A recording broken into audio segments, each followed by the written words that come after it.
Hello friends, आप सभी का हमारे यूट्यूब चैनल में स्वागत है। फ्रेंड्स, आज का वीडियो मेरे किन्हीं व्यूअर की डिमांड पर है। उन्होंने कहा था कि इसको यानी कि पारिजात को हम गमले में किस तरह से लगाएं, उसकी केयर टिप्स और लगाने का तरीका बताइए।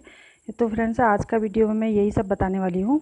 क्योंकि कोई भी पौधा हम लगाते हैं, यदि हम उसे ज़मीन में लगाते हैं तो उसकी हमको ज़्यादा केयर नहीं करनी पड़ती है, और यदि हम उसी पौधे को गमले में लगा रहे होते हैं तो हमको ज़्यादा केयर करनी होती है। इसीलिए आज के वीडियो में मैं स्टेप बाय स्टेप बताऊंगी कि हमको किस तरह की सॉइल चाहिए, कितना उसमें फर्टिलाइज़र डालना है और वाटरिंग किस तरह से करनी है, और सनलाइट सभी के बारे में मैं स्टेप बाय स्टेप बताऊंगी। इससे आपका पौधा 100% लग जाएगा, और कटिंग लगा रहे होंगे 100% लग जाएगी। और आपका पौधा कई बार लगने के बाद भी पौधे सूख जाते हैं, तो आपको वो भी दिक्कत भी नहीं आएगी। लगने के बाद भी आपका पौधा नहीं सूखेगा। मैं आपको सारी टिप्स इसके बारे में बताऊंगी। तो यदि आपको हमारा वीडियो पसंद आए तो प्लीज़ हमारे वीडियो को लाइक और शेयर करिएगा, और हमारे चैनल को सब्सक्राइब करिएगा। तो फ्रेंड्स, आइए शुरू करते हैं वीडियो। पारिजात एक हर्बल प्लांट है। इसका धार्मिक महत्व भी है। इसका उल्लेख विष्णु पुराण, पद्म पुराण, महाभारत और श्रीमद् भागवत में इसका उल्लेख मिलता है। और पद्म पुराण में तो इसे कल्पतरु कहा गया है। यह जो है, जब समुद्र मंथन हुआ था, समुद्र मंथन में जो 14 रत्न निकले थे उनमें से ये 11वां रत्न है। और यह पश्चिम बंगाल का राजकीय पुष्प भी है। पूरे भारतवर्ष में इसे पैदा किया जा सकता है, इसे लगाया जा सकता है। इसकी तासीर गर्म होती है, जिसके कारण यह साटिका जैसे रोग में जो है इसकी काफ़ी यूज होता है। और जिनके घुटनों में दर्द होती है वो जो है इसका काढ़ा बना के पीते हैं तो घुटनों के दर्द में उनको राहत मिलती है। बहुत ही, एक बार यदि लगा दो तो सालों साल यह चलता है। यह एक पेरेनियल प्लांट है। तो अब इसे लगाना शुरू करते हैं। सबसे पहले इसके लिए हमने कितना बड़ा गमला लेना है इसके बारे में मैं आपको बता देती हूँ। जो आप ये पॉट देख रहे हैं यह है 10 इंच का पॉट है। क्योंकि इसका ये पौधा नहीं होता, ये काफ़ी बड़ा पेड़ बन जाता है बाद में, तो इसको हम बड़े गमले में ही लगाएंगे। तो इस समय हम इसमें, जब हम कटिंग लगा रहे हों या हम मार्केट से इसका पौधा लेके आए हों, उसकी रिपोर्टिंग कर रहे हो, तो हमको 10 इंच का गमला लेना चाहिए। गमले में सबसे पहले इसके तले में हम लोग कुछ पत्थर छोटे छोटे रख देंगे, जिसकी वजह से इसका ड्रेनेज होल है, वहाँ से जो अतिरिक्त इसका वाटर है वो वहाँ से बाहर निकल जाए, जिससे पौधा सड़ेगा नहीं। और गमले के बारे में मैं और भी बातें बता देती हूँ अभी आपको। क्योंकि अभी मैं इसको 10 इंच के गमले में लगा रही हूँ, और 1-2 साल या 1.5 साल के बाद जब पौधा थोड़ा बड़ा हो जाता है उसके बाद इसको हम 18 इंच के गमले में शिफ्ट कर देंगे। और भी हम इससे बड़े में करेंगे, लेकिन पहले मैं आपको बता देती हूँ कि सॉइल इसके लिए कैसी चाहिए। देखिए, मैंने रखा है यहाँ पर 80% मैंने गार्डन की नॉर्मल सॉइल रखी है, और 20% मैंने काउडन कंपोस्ट रखा है। हम इन दोनों को जो है अच्छे से मिक्स कर लेंगे। दोनों को मिक्स कर लेंगे। और ये सॉइल जो है, जिस तरह दोमट मिट्टी जो होते हैं वो सबसे अच्छी रहती है, जो जिसमें बालू हो, थोड़ा हल्की मिट्टी ठीक रहती है। नहीं तो ज़्यादा कठोर मिट्टी, क्योंकि गमले में लगा रहे हैं तो हमको थोड़ा ढीली मिट्टी ही चाहिए होती है। यदि हम ज़मीन में लगा रहे हो तो कैसी भी मिट्टी में ये हो जाता है। तो फ्रेंड्स, मैं दोनों को गोबर की खाद और मिट्टी, सॉइल दोनों को मैं मिक्स कर लूँगी। हाँ, इस बात का ध्यान रखना है, गोबर की खाद जो है वो बिल्कुल अच्छे से सड़ी हुई होनी चाहिए, नहीं तो पौधा सूख जाएगा, ख़राब हो जाएगा। क्योंकि उसका वो काफ़ी एसिडिक होती है, जो अच्छे से सड़ी हुई गोबर की खाद नहीं होती, वो एसिडिक होती है, पौधे को जला देती है। तो फ्रेंड्स, इस बात का आप बिल्कुल भी ध्यान रखिएगा, क्योंकि यदि आप नहीं पकी या इस तरह की कम पकी हुई गोबर की खाद डालेंगे, उससे आपका पौधा जल जाएगा। इस बात का आप ध्यान रखिएगा। तो मैंने ये सॉइल तैयार कर दिया है, बस इस समय हमको इतना ही करना होता है। अब हम इसे पॉट में भर लेंगे। भरने के बाद हम इसमें जो है कटिंग लगा देंगे। जब कटिंग हमारी लग जाती है उसके बाद हमने फिर केयर करनी होती है। तो इसमें मैंने एक पत्थर रख दिए थे छोटे छोटे। अब इसमें से ये मिट्टी डाल देंगे। और फ्रेंड्स, इसके बाद जब हम अभी 10 इंच के गमले में लगा रहे हैं, 2 साल के बाद हम इसे 18 इंच के गमले में शिफ्ट कर देंगे पौधे को। रिपोर्टिंग कैसे करते हैं ये मैं आपको किसी बाद में किसी दूसरी वीडियो में आपको बता दूंगी। 18 इंच के गमले में करेंगे शिफ्ट। फिर उसके 2 साल के बाद पौधा थोड़ा बड़ा हो जाएगा, 18 इंच का गमला इसके लिए छोटा हो जाएगा, इसलिए हम उसके बाद फिर इसको हम 22 इंच के गमले में शिफ्ट कर देंगे।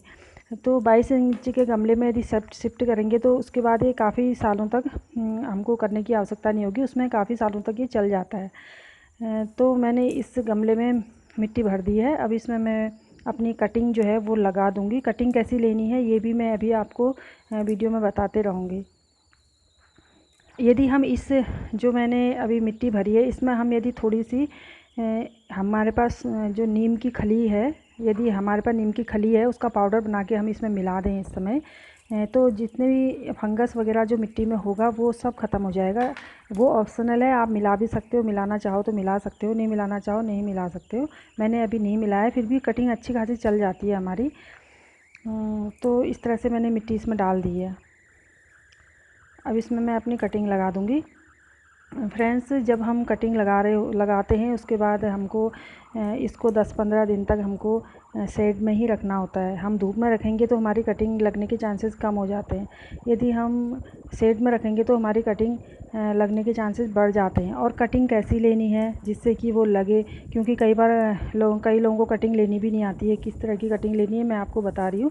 ये देखिए मैंने ऐसे ली है, मैंने इसे काटा नहीं है बल्कि मैंने टहनी को थोड़ा ऐसे नीचे को खींचा था, तो ये अपने आप ही इतना भाग टूट के आ गया मेरे हाथ में। और ये नोट है यहाँ पर बनी हुई, ये नोट के पास से हम लेंगे तो हमारे कटिंग लगने के चांसेस बहुत ही अधिक गुना बढ़ जाएंगे। और जो ये नोट वाला हिस्सा होता है यहीं पर से रूट्स आती हैं और बहुत ही आसानी से रूट्स आ जाती हैं।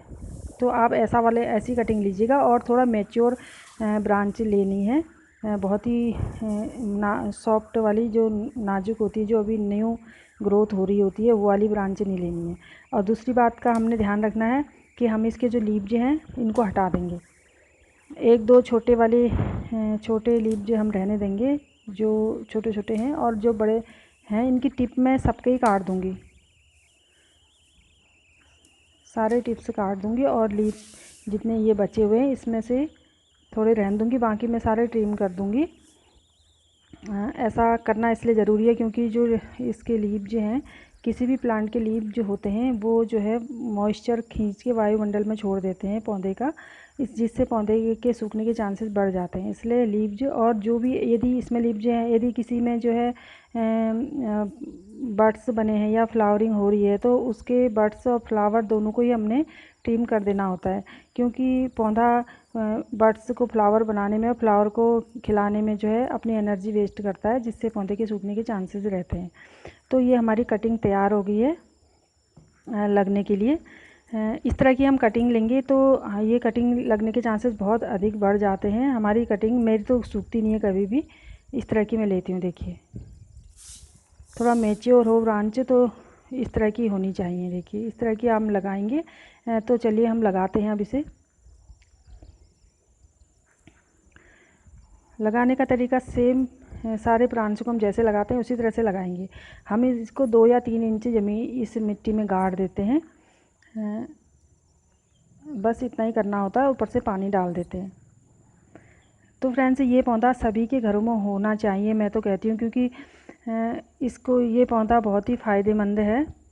इसका हर्बल वैल्यू भी है। जो घुटनों में जिसके दर्द होता है वो इसके पत्तों का काढ़ा बना के पीते हैं तो उसमें राहत मिलती है।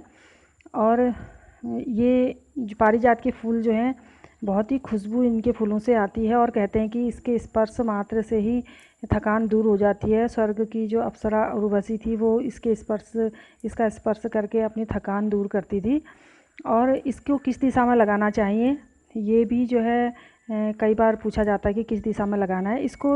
फ्रेंड्स, कई प्लांट ऐसे होते हैं, कई पौधे, कई पेड़ ऐसे होते हैं जिसको हम किसी भी दिशा में लगा सकते हैं, जैसे तुलसी, नीम, यही पारिजात यानी कि हरसिंगार, अशोक, इसको हम किसी भी दिशा में लगा सकते हैं और कोई भी व्यक्ति इसको लगा सकता है।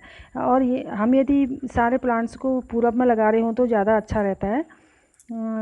तो इसको लगाने के बारे में यही कहा जाता है। ये काफ़ी हार्डी प्लांट है और इसमें जो है कहते हैं कि लक्ष्मी का वास होता है इस प्लांट में, और लक्ष्मी की पूजा में इसके फूल चढ़ते हैं। तो इसके पत्ते, इसके फूल और इसकी छाल तीनों का ही उपयोग होता है आयुर्वेदिक दवाओं को बनाने में। जो है ये काफ़ी अच्छा प्लांट है फ्रेंड्स, इस तरह से आप लगाइए। और कई लोगों का प्लांट जो है लगने के बाद सूख जाता है, उसमें पत्ते भी आ जाते हैं, पत्ते ग्रो हो जाते हैं, उसके बाद वो प्लांट सूख जाता है। तो उसका कारण होता है या तो आप फर्टिलाइज कर रहे होते हो, रासायनिक खाद वगैरह, यूरिया या NPK ये सब डाल रहे होते हैं, तो उसकी वजह से भी पौधे सूख जाते हैं। और या तो फिर आप तेज़ धूप में रख रहे हैं, क्योंकि बरसात के बाद तेज़ धूप आती है, उसमें यदि लग भी चुका है प्लांट आप रख रहे होंगे तो सूख जाएंगे। तो फ्रेंड्स आज के लिए इतना ही। Thanks for watching.